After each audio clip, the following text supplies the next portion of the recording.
so you will actually never see me actually running. I do TV marathons, but that is my other hobby.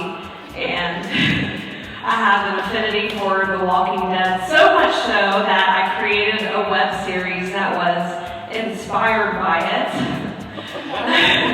called The Walking Dads. And the premise of The Walking Dads is that my co-host and I, we provided parenting and marital tips to survive your family during the zombie apocalypse. It was like a cable access show set during the zombie apocalypse. And you know, the production, it was pretty simple. Our setting was cinder blocks, our phones were our cameras, and the lighting was fluorescent. It was unscripted, it was improvised. We would bring on local comedians and actors to be our guests. We'd be like, come up with a character, and they'd bring the character, and then we'd interview them and edit it down. Our promotion strategy was likewise just as simple. It was Facebook, it was YouTube, it was Twitter. We had maybe 500 followers who didn't really follow what exactly we were doing. But the zenith, the high point, was when a friend of mine approached me, and he produces a monthly film festival, a comedic film festival called Ladies Night. That's at Village Theater. I don't know if any of you have ever been to that, but he approached me and said, would you like to submit to be in our next film festival, submit one of the episodes of The Walking Dads? And I was like, yes, awesome, it's me. This was like a big opportunity. This was huge. This was gonna be the catalyst for everything for The Walking Dads. We were gonna reach a larger audience. I was gonna gain a reputation with all these comedians that I respected. Maybe they would cast me in one of their videos.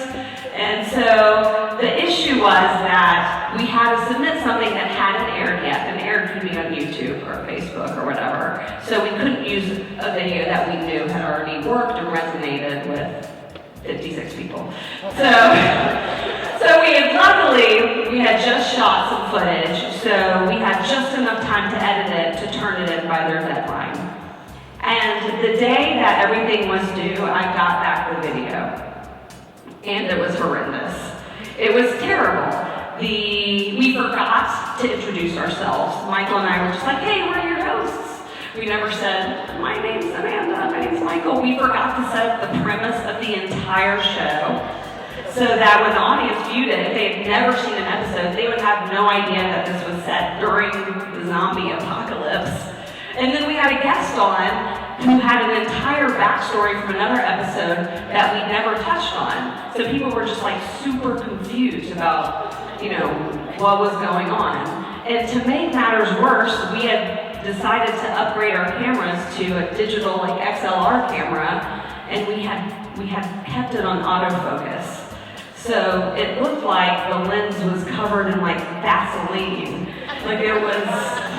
It was extremely blurry. So the day came for me to submit this video to the producer. And he had been asking me all week to submit it.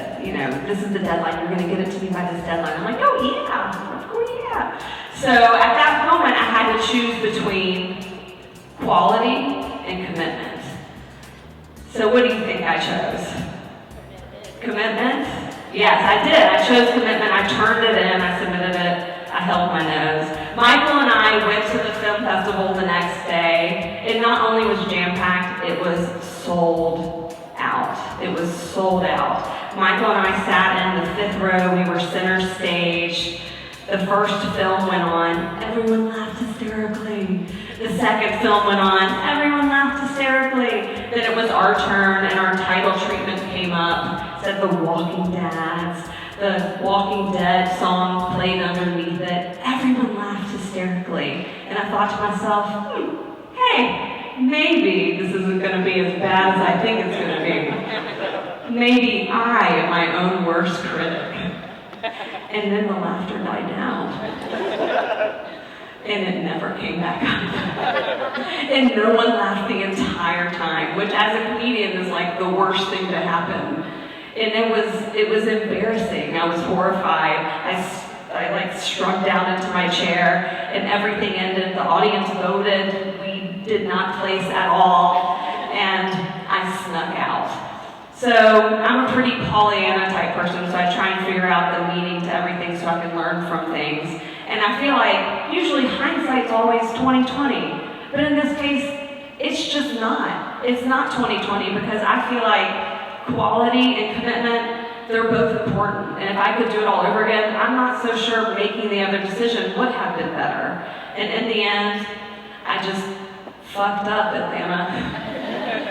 Thank you.